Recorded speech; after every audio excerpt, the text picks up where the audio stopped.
It's a big year for Clark Lee and the Vanderbilt Commodores, a year in which you coming off a 2-10 season, you need to find a way to improve. Otherwise, you're going to have to question how long Lee's tenure will be here. The top 10 returning players they have coming back bring plenty of intrigue. The staff did a great job of bringing in talent, and they've retained a number of key players. But is that going to be enough for Lee to stick around? One of the more underrated linebackers in college football is CJ Taylor. This is a guy who is extremely athletic, plays plays linebacker, but isn't boasting that linebacker frame that we're kind of used to traditionally. This is a guy who is a little bit on the slimmer end of things, but this is an athletic player who can make plays for this defense. Clark Lee is that defensive mind who came from Notre Dame, and he has plenty of options and plenty of ideas for what he wants to do with the talent on his roster. And CJ Taylor is a player who can do everything for Vanderbilt's defense. 55 tackles last year, 7.5 tackles for loss, 2 interceptions, 2 forced fumbles. He is an absolute monster when he needs to be.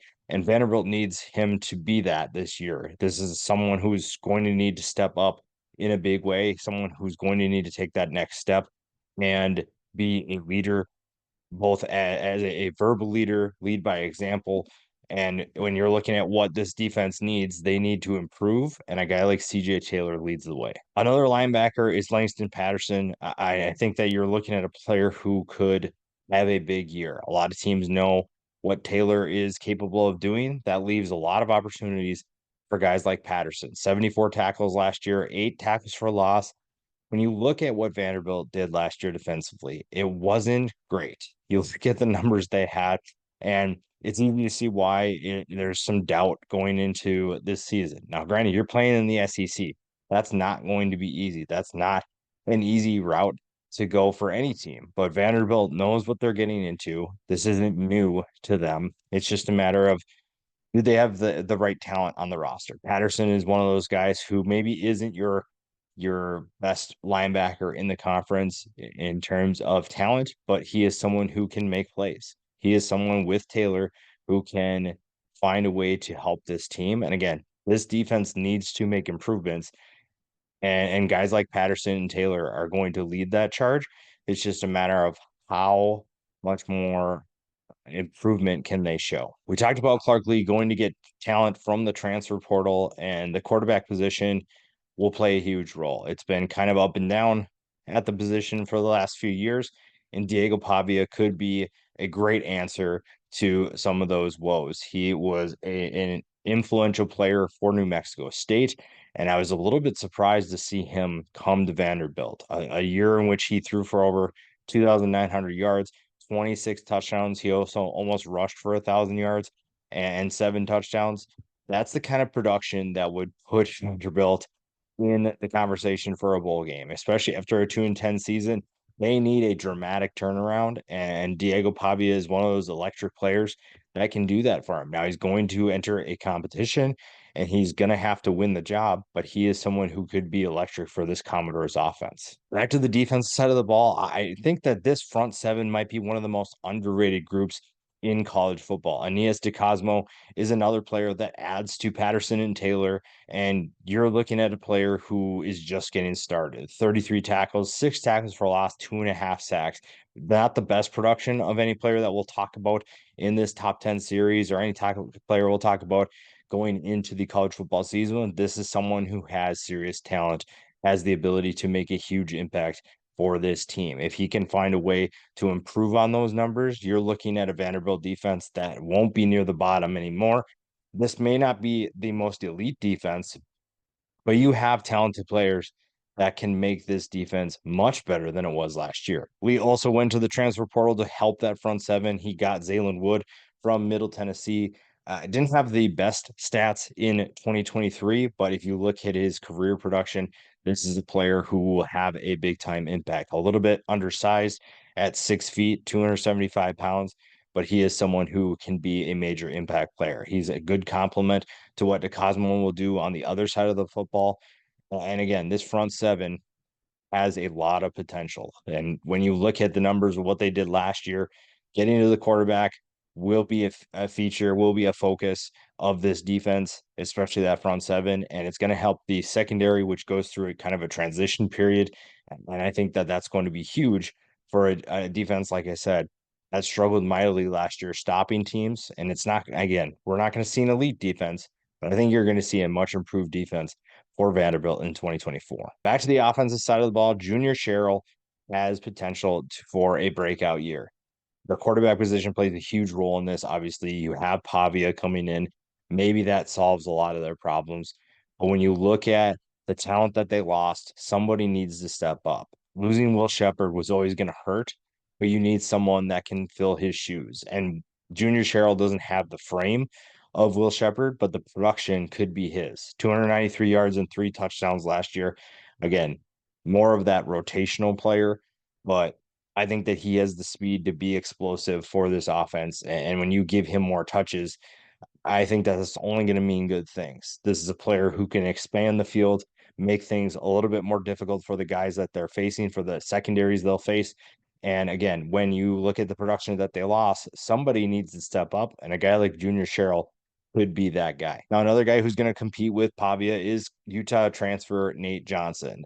I don't know if I saw a ton from him at Utah in terms of what he could do as a passer. Only completed just over 54% of his passes, 499 yards, 3 touchdowns. Obviously, the legs are there. Mhm. I'm sure that Vanderbilt will find some packages to utilize him, but I've yet to see what he can do in terms of winning this job. Has the experience at the Power Five level, so that's probably the one thing that he has over Pavia. I think Pavia has the confidence right now that gives him that edge. Now, Nate Johnson, if he finds a way to become a better, more consistent passer, then you're looking at an offense that could take a step forward, and you'll see a good quarterback battle between those two. But I think for now, keep an eye on him, but I don't know if I necessarily think he's going to win that starting job. Running back position will be a huge position this year because this is a team that finished 124th running the football. And in the SEC, that is not going to get the job done. It's easy to see why this team went 2-10 last year, but you can also see why there's reason to believe it's going to be a better team in 2024. Cedric Alexander comes back after rushing for 371 yards and 4 touchdowns. And again, when you're in a group that finished 124th, there's really only room to go up. There's not much room to fall back even further. And if you can find a rushing attack, again, quarterback position with both Johnson and Pavia, regardless of who wins that job, you have a quarterback that will be an impact player running the football. The passing attack can be consistent. Then you're looking at a team whose rushing attack should take huge strides this year. One thing that surprised me after this past year was the fact that Vanderbilt finished 65th in passing. Now, is that great by any means? No, but it's still better than any other stat you see on your screen here. This is a team that, again, had underrated talent, and there's a reason why you lost players to Colorado, to Georgia. You had talented players on this roster, and now you have to fill their shoes. We talked about that earlier. You have to find someone who can. Will Shepherd's the one that I point to, and Quincy Skinner is probably someone who fills that role a little bit better simply based off frame. Now, production wise, you're going to hopefully see a step forward from him. 204 yards and 3 touchdowns on just 20 catches. You're going to see again more opportunities for guys like Skinner, for guys like Junior Sherrill. That's going to be huge because I think you have the talent to make that happen. And when you look at what this team could be, if these wide receivers are just waiting for their turn and they're the players that this staff expects them to be, this passing attack is going to be really fun to watch. And finally, on the defense side of the ball, the secondary I mentioned before needs to take a step forward.